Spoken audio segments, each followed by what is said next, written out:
This week we have Michael Haddad. He is with the United Nations Development Program and Arab State Goodwill Ambassador for climate action.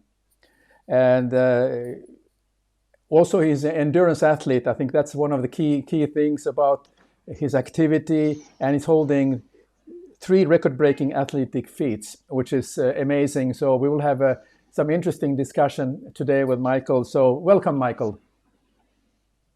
Thank you. Thank you, Eric, for having me on your prestigious show. And I'm very happy to be talking to you today and to all your listeners and viewers.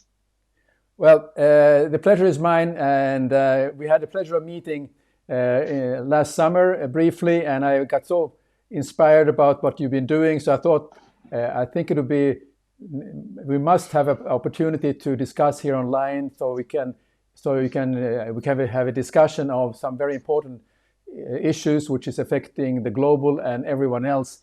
And as a climate action Goodwill Ambassador, you are having a very important role in bringing the hope and also the necessity that how leaders and everyone should take action to prevent what disaster that might be happening. So let's start with Michael, your story, because the audience will be very interested to understand about what you have been going through. And the first thing I was really touched, I saw a picture on your website, which you are, I don't know, 7 or 8 years old, sitting in a wheelchair, and you are smiling. And I was wondering, how could a boy at that time smile and have hope for the future? So I'm very interested to know, how did you overcome your disability? And maybe you can also share what happened to you. Well, actually, Sam, your questions are so deep and smart. And I believe telling my story with such, a deep answer will take a lot of time. And maybe we need one episode dedicated for that. But to be brief and to save time, because I'm sure that you have prepared a lot of important topics for today. I have to be brief. At the age of 6, I suffered from a jet ski, from a spinal cord injury due to a jet ski accident. I'm completely paralyzed from the chest down. And yet, with a process of thinking, a process of, if I may call it, never giving up, I managed to figure out a way to stand up and balance myself. And then I managed to figure out a way how to propel myself from one point to another. And Sam, and to all your listeners and viewers, when I say stand up and balance myself, I actually use an exoskeleton or an orthesis that holds my paralyzed body, which is from the chest down, in an upright position. It is actually a brace, that holds me, because as you know, paralysis, I have each and every element of my body, but I do not control them because of my spinal cord injury. So using this bulky, at the time, 14 kilo exoskeleton full of stainless steel that holds my body, I figured out a way to stand up and balance myself alone. Yet when I reached this stage, I also figured out a way, and this is when I mention figured out a way, this is years and years of trials and errors, and years of figuring out the right way within a bouquet of a billion mistakes. So after figuring out a way how to stand up, I figured a way how to carry my body, lift it, and take it to another step, and then balancing myself on this other step. And then I took each and every step, and this was, and here I want to thank Bodrum and the Bodrum Tourism Forum because this was the topic of my intervention while in Bodrum. And here I cannot but also thank the Malta Tourism Forum, who connected all of us together and chose me to be part of their brain network. So to make a very long story short, Sam, because this is the story of my life, figuring out how to overcome paralysis, figuring out how to stand using my exoskeleton and 2 crutches, figuring out how to take myself from one point to another and then balancing myself. And when I managed to do this, I started taking myself thousands and thousands and thousands and thousands and thousands of steps forward. And this triggered something in my brain and within the scientific community, which when people first asked me, how can you do this, Michael? How can you do all of this? And then I told them, I don't know. I just was determined to do it. And then this is where the scientific study started. How can a person that is paralyzed from the chest down stand and walk like Michael? And this is where it took us 7 years to start answering this question. It's mostly in the brain. I managed to remodulate my brain, to balance myself, lift myself, take myself from point A to point B through calculating, and then balancing myself again. So it is something called neuromodulation, or the ability of the brain to rewire itself. And this is how all my story started. If we truly believe, if we truly are determined, we could engineer our brain to take something that in my case was considered impossible from point A to point B. And Eric or Sam, if I want to say step or moving forward, in my language, it means through my upper body, which is the only 25%, I lift 105 kilos, and I managed to stabilize those 105 kilos in each and every step. Based on a study by the American University of Beirut and the Lebanese American University, who always, accompany me in such studies, it is times 32 times when it comes to the energy expenditure to a normal person. So if I do 1 meter forward, it means that you are walking 32. To make it simple. What do you wish you knew when you started? What do you wish you knew when you started out? When you go back to how you have managed to reach the performance level that you know now. You started in a situation where you struggled, you managed to get up, take a step at a time. Are there something that you wish, I wish I would have known that at that time, this would have helped me to either perform better or make things in a different way? Or are you feel that you have done, just follow the path that you expected to follow? Well, actually, to be honest, Sam, I have to answer this question on 2 phases, okay? The first phase is that I cannot tell you that I wish I knew something, because in my case, there was no methodology. No one before me introduced a methodology for me to follow. So everything I have to discover from zero, every single thing. And this is why I'm working with a scientific team, so that to document each and every failure that I had and how we overcome, so that we could pave the way for others. This is, to be honest with you, this is my story. And one of the things, if you follow one of my documentary, you see the scientific team saying, we are understanding this momentum and this brainwave because Mike is falling that much time. He is falling that much time. He is failing that much time. To me, failure is my school, because I cannot read a book to tell me what to do next. But if I want to answer your angle from a different perspective, because every single penny that I'm doing, every single penny, I'm investing in a scientific research to make the study go forward, to open the path for others in spinal cord injuries to be more independent. And we actually reached a stage where we could prove that working with the brain could open many paths, especially the paths for all those people with spinal injuries. Yeah. Especially this path.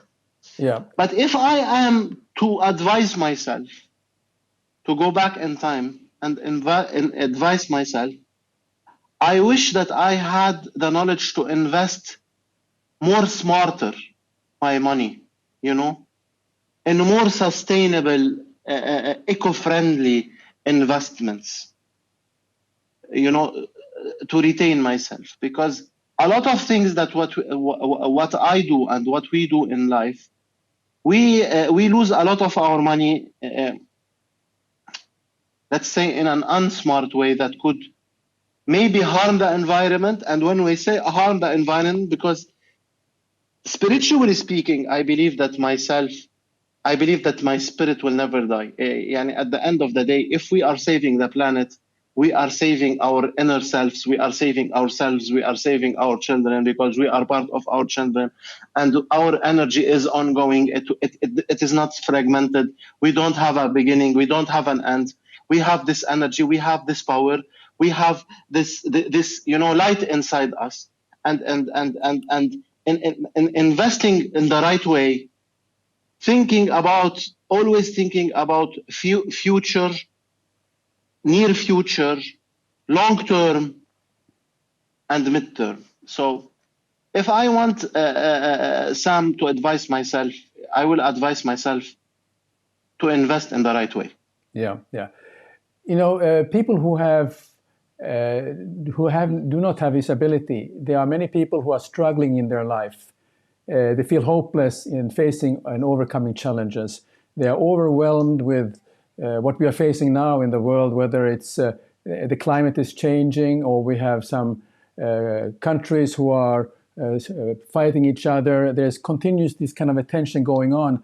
And as an individual and as a person, we are hopeless there. What advice would you give people that there must be some way you have to have hope? Maybe you have to be, you talk about faith, determination, and hope many times. So is there something that you'd like to share that could give everyone hope, who they can walk with both feet, both arms are working, but it's between their shoulders where they feel hopeless? Again, Sam, thank you for that question. And I believe that we could have our own, episode to answer this question, but I have to answer it in a very summarized way. One is that, and this is something that Sheikh Muhammad Al Khalifa, in the opening, when I did my first world record, actually, I did not update my website in Bahrain at the opening of the Paralympics. I was one of those people who, did the 100-meter dash standing up, having a paralysis. This is actually a category that does not exist in the Paralympics, but we did it just to send a message. He said in the opening of the Paralympics that we are all, if we are not considered to be part of the category of people with disabilities or disabled people, we are temporary abled people. So whether we like it or not, we are reaching a stage of disability.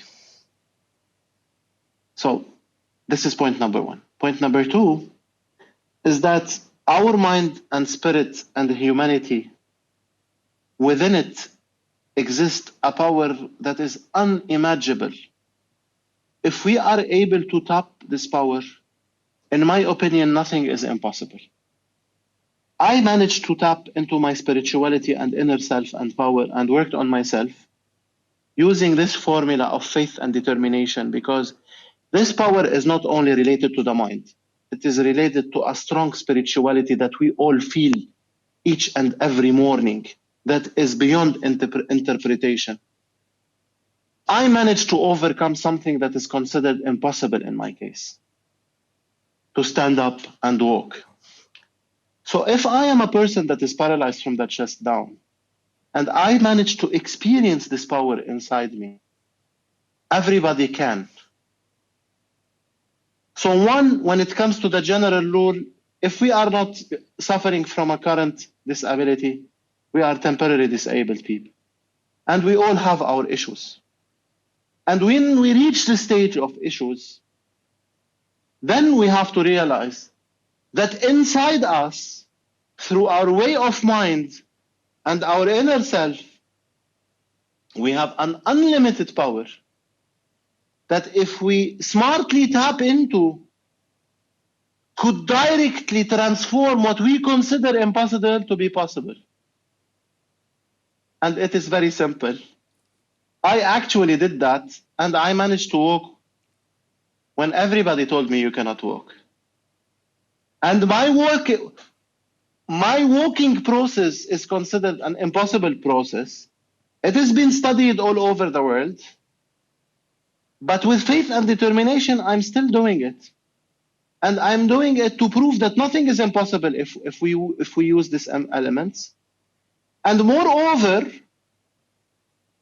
I'm using it to raise the alarm, because we as a human beings, if we do not walk together and look at things together in the smart way,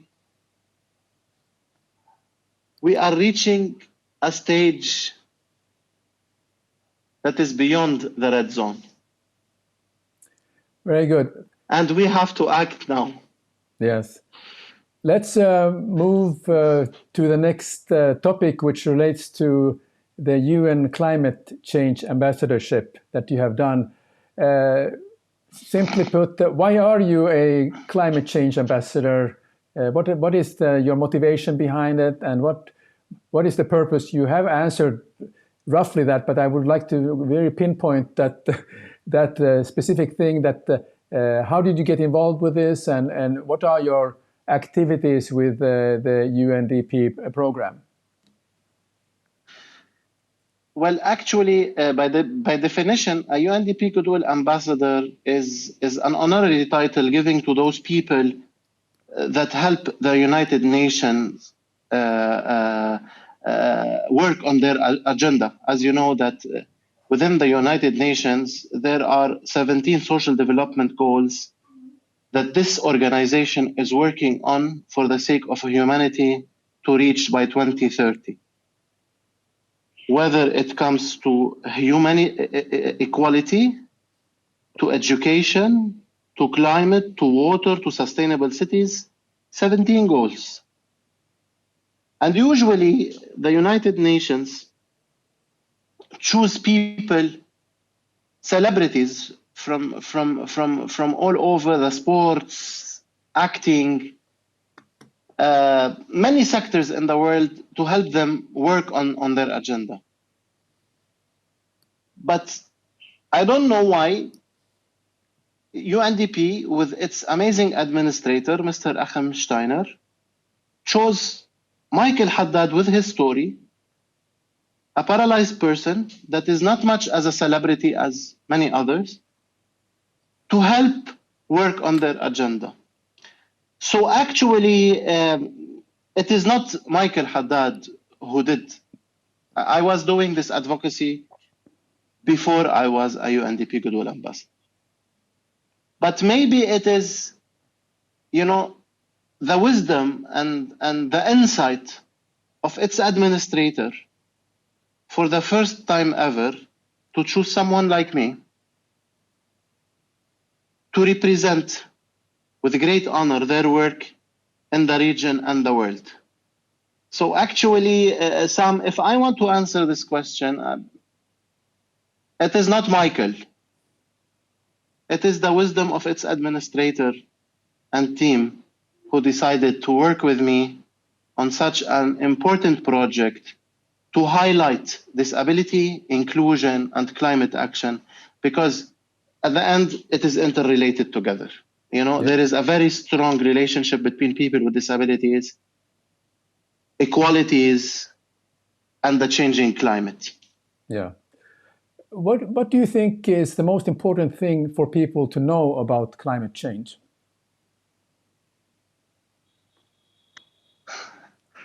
I don't know if I could answer this question. Give it a try. I don't want to be, and I don't want to be hard or to sound fanatic. But the Arctic is melting. Yes. Our food is in danger. Our water is in danger. Climate change is not a point of view anymore.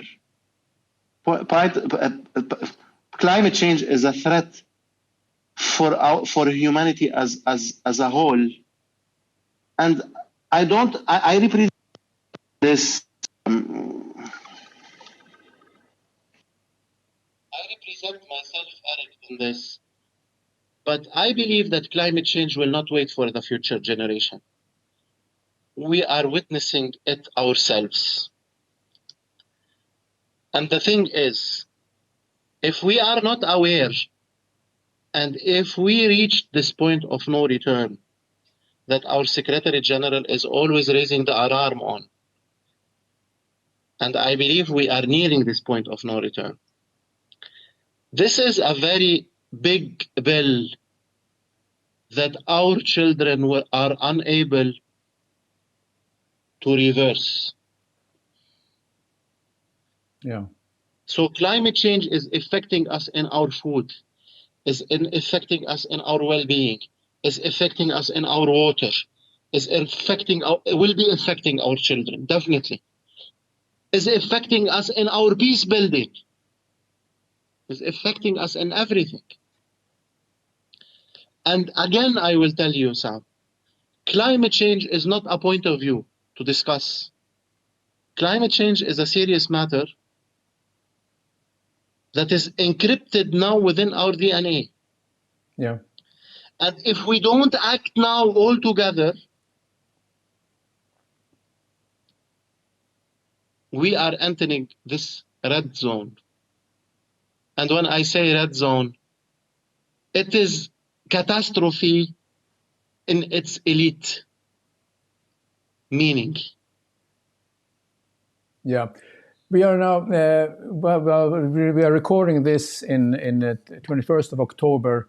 And for people who are listening, they might be listening later on, they should be also aware that the Finnish president, Sauli Niinistö, is currently in Iceland. He was yesterday viewing the glacier melting, and the Nordic presidents, Nordic countries' presidents are jointly together in this Arctic panel. And one of the statements that he made yesterday, or maybe before also, if we lose the Arctic, we lose the globe. And I think that's really summarizing what you just said. If we lose the Arctic, we lose the globe. But my question really is that if you could ask for one thing from every person on Earth, what would it be relating to climate change? Actually, I thank you again for this question, Sam. I don't need to ask every single person. I just need, to tell that each and every person could be this change.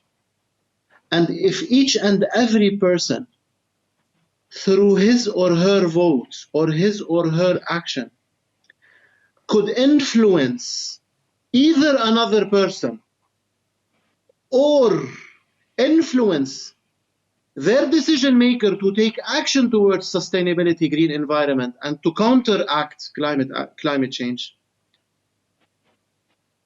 this is 90% of what they could do. Yeah. Because climate action is related to the decision maker by 85%. This decision maker could take the decision on behalf of all of us, or on behalf of who he or she represents, to take positive steps towards concrete actions for the environment and climate. And here, Sam, there is a billion solution that could save our planet. It only takes one step forward that I, you, your neighbor, your wife, your daughter could take to save themselves and to save their generations to come. Yeah. It is all related to the decision maker, my friend. Yeah. To this decision maker to take the right decisions now. Yeah. Then we will move over to the next question and topic is that you have an upcoming trip to Svalbard. And could you speak about this Awake Walk to raise the awareness? What is the plan at the moment? And can you just help us to understand this action that you're taking now in the future? Eric, Sam, as you have said that the Arctic and the Arctic melt is one of the most important indicators in the world that climate change is real and the clock is ticking. And also, we can in the future, and through my upcoming documentary, to discuss what happened to me from point one when we decided to walk or to take this initiative till this moment, and which is April, where we plan to implement this walk. You could see what is happening to the world, whether COVID, whether the economical situation, whether the wars. But back to the first question, is one, the Arctic North is a true indicator that climate change is real and the time is ticking again. And when you consider Svalbard, when it comes to the Arctic melt and the global warming, it's 4 times more affected than anywhere else in the world. And it is the last island on the inhabitable island on the north. Moreover, within Svalbard, we have the gene bank, which is the biggest bank to preserve seeds in the world. And to prove that this point on the planet is truly affected, this seed bank is in danger. And just to give you a very small brief, to prove that this seed bank in Svalbard is not theoretical. During the war in Syria, 200,000 types of seeds for the first time in history were extracted from the seed bank to be replanted in this region of the planet, which is Syria, Lebanon, and Iraq. You know, it is the Arab state region, and this region. And just to zoom in also on this piece of information, the origin of wheat, which is the main source of bread, came from this region. So for the first time ever, what we used to consider as theoretical, which is preserving the seeds for the future generation, maybe 100 or 1,000 years from now, happened 5 years ago. So if we weren't aware about this, and if humanity, through the Nordic countries, through Svalbard, did not work on preserving those seeds, we would have lost those seeds by now. So to understand the magnitude of the problem, the importance of the Arctic melt, the importance of the Nordic region, this is why, Sam, I decided to walk there, to raise this attention. And also, being a paralyzed person from the chest down, to walk this 100-kilometer track. In the words of the Lebanese American University president, when we launched this project, he summarized the science behind it. He said, making a person like Michael Haddad, paralyzed from the chest down, do such an initiative of 100 kilometers in the Arctic, in those temperatures, is exactly like putting a person to walk on the moon technologically. So from a personal perspective, I am offering myself as a lab for the science to study and to push this initiative forward, to offer them a space to study the human mind, the ability, the artificial shivering, the recent technologies, and the failures that we will be facing. And moreover, to invite as many decision makers as I can to take action under the UN umbrella. I am walking this 100 kilometers, my friend, not to say anything of my own. I'm going to walk this 100 kilometers to create a space to invite decision makers from all over the world. And hopefully we will have people from Finland to join to discuss this climate agenda and maybe to inspire some people to take positive actions forward. And when I say some people, everybody. But because if I'm not a decision maker, I can influence my decision maker. We are all in this together.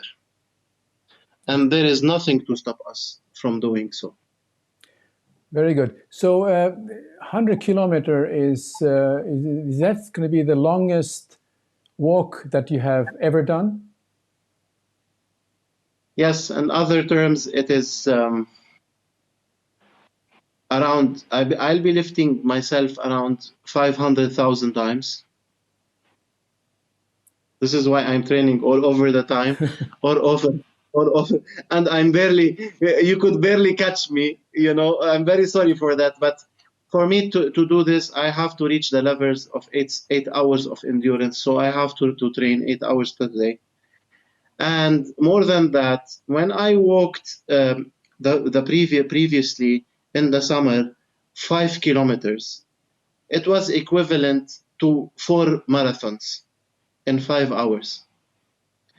So just do the numbers and imagine what 100 kilometers and how many marathons. It is equivalent to 80 marathons. So I'm taking myself as a human being in the Nordic, in the North Arctic, with this UN flag. So maybe people could hear me. Maybe I will have friends like you that could join, because I'm doing all of this not for an athletic or a world record. Yeah. I'm doing all of this to invite people to talk. Yes.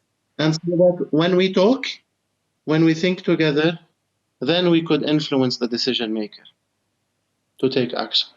Very good. I have to be very practical now because you talk very inspiringly. My first question is, what does your diet look like, and how do you plan to stay warm in this walk? I mean, your diet. I mean, if you are you're burning so much of your body. I mean, there are special diets. Could you share a little bit of what is it going to be like? Eric, each and every question is a topic by itself. Here, it is not for me to worry because there is a huge team from the American University of Beirut that is working on my diet. But one of the things is that one is how to cool my system internally, because as you know, I'm paralyzed from the chest down. So 25% of my body is only operational, which means I'm using only 25% of my fat storage, my glycogen level storage. That's why when you see me, I have this. If you saw my movie in Svalbard, you could see many sensors that are inside my body to measure my sugar and my sugar intake and my fat. So the thing is, I'm giving them, a bipolar personality for those people that are working with me at that level. One, they have 25% of my body that is an extreme athlete, and they have the rest of my body, which is 75, which is complete paralysis. And they have to figure out a way how to join both schools. A paralyzed person with an athlete with extraordinary abilities. So this is something that is engineered by AUB. I will be sharing with you an article. I believe that this is, here I have to salute all those people that are working on that challenge. Because again, there is no evidence, or there is nothing like that ever happened before. They have to test on me. They have to understand the energy expenditure of such an experiment, combining two words. And we also believe that if they crack it, if they make me perform, we could take this somewhere. And again, there is always an invitation for all those people that will be listening to us from Finland, from the Nordic countries, with their knowledge to join our team, because I'm giving myself to all those people that are willing to learn free of charge just to make it happen, so that we could give this for others. And it is not, and here there is a lot of learning. And Sam, to be honest with you, I have to be very honest with you. There is a very big space under the title we don't know. This has never been done before. I'm taking myself to this level, and we have to figure it out. Yeah. There are strategies, there are worst case scenarios. They are all high-level people with doctors, engineers. It is a multi-stakeholder team that are putting their brains together and engineering my performance with its nutrition. It is interrelated to the neurology, to the exoskeleton, and to everything together. Because here there is the high temperature. I overheat, even in zeros and -5 degrees Celsius. I'm always overheating. There is a lot of science and elements. Even if my skin is 0 or 4 degrees, but my inner body temperature is raising to 38 when I'm performance, to 39, and sometimes it is reaching 39.5 degrees. And this is also interrelated to the amount of energy that I'm eating. And as you know, that I'm strapped into an exoskeleton, so Yes. I cannot overheat, because part of my abdominals is under this exoskeleton. So we have to depend on the brain. We have to depend on the spirituality and on my team and all those people that I trust to make me do that. Very good. But you didn't answer my question. I want to know what kind of food you like to eat that keeps you healthy and in your training. It must be something that Michael, I have to reward myself. I have trained so hard now. I train every day for this big mission. I wish I could eat this one. And what is that that you like to eat? Well, nothing beats my mother's, lentil soup. Oh. Yes. I can imagine. That's special. Yes. And we have something also in Lebanon. We prepare it. It is a type of a soup that is called kishik. It is made from fermented milk and fermented yogurt with a combination of wheat, where they sun-dry it to a certain level and then they recook it. So this is something I adore. Okay. Well, thank you. I finally got that answer. I'm so happy about that.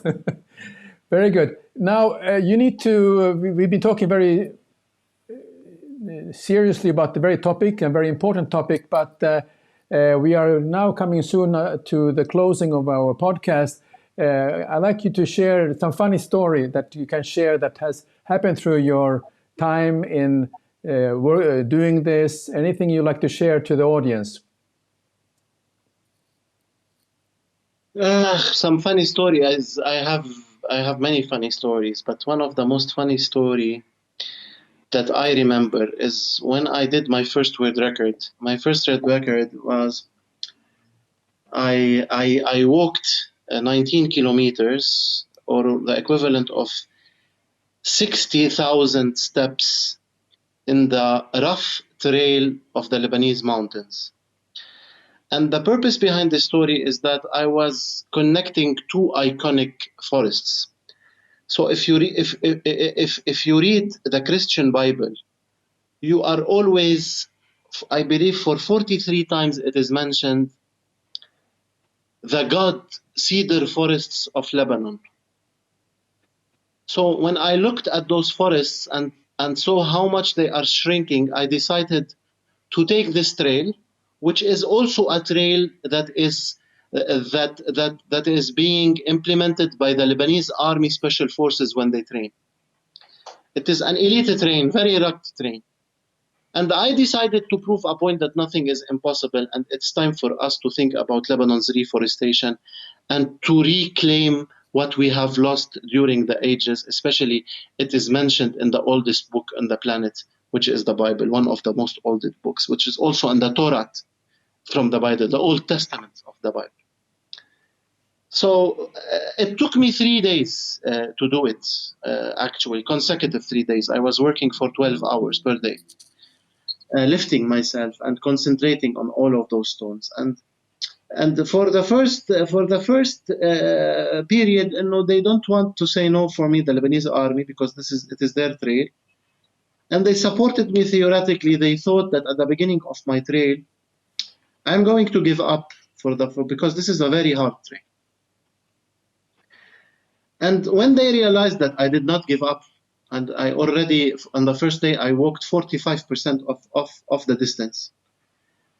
On the last minute, they started working on all their logistics to provide for me the tents and the important logistics to move forward. But, when I finished this trade, it was all over the news. They spoke about it. Many ambassadors came, cheered for it, especially people that are working on reforestation in Lebanon to save the world's most oldest forests. The army commander wanted to congratulate me. And when he came to me, he had an award. And at that time, it was under his patronage. And when I sat with the army General John Ahwaji, with this army commander who used to be the commander of the Lebanese army, he told me, Mike, you are an incredible hero. You inspired me. Whatever you want from us, and this is the joke, we are always here next to you. And the first thing that came to my mind is that, General, I want something from you. And I'm prepared for it. And he said, Michael, what do you want? In Lebanon, when you Google Beirut, you will see there is something called the Rawshi Rock or the Pigeon Rock. These are 2 rocks in the middle of our capital that are iconic to our capital, in the middle of the water. And usually people used to climb this rock to commit suicide from them. I told him, General, I want to train with the special forces to climb this rock. And when I first told him this, his brain did not, acknowledge this. He told me, Michael, what do you want? I told him, General, I want to climb up the Rawshi Rock. And then he said again, Michael, what do you want? I told him, General, I want to climb up the Rawshi Rock. He repeated this thing to me 4 to 5 times, till he finally asked me this question. Told me, how are you going to climb this rock? And I showed him, we already tested the ropes, and this is where I got my second best record, which is climbing up the Rawshi Rock, because he said, then if you want to do that, then do this, knowing that you are the most crazy person that I have ever met in my life. That's good. That's a good anecdote. Thank you, Michael. I have been in Beirut, so I know what we're talking about. So when you mentioned this, I see the rock in front of me. That's quite the feat. Very good. Actually, it's online. We climbed it also. Okay, I will make sure. Now, the last question for you, Michael, is if people would like to know more about you, where should they go? Where can they find you online or internet? I'm very sorry, but I'm a little bit shy when it comes to social media. But eventually, they could Google me on my website, which is michaelhaddad.org. They could send me a private message. They could go on my social media platforms. They could also send me direct messages, and I will answer everybody. But anyway, Michael, it was great to connect with you again, and I'll speak to you very, very soon.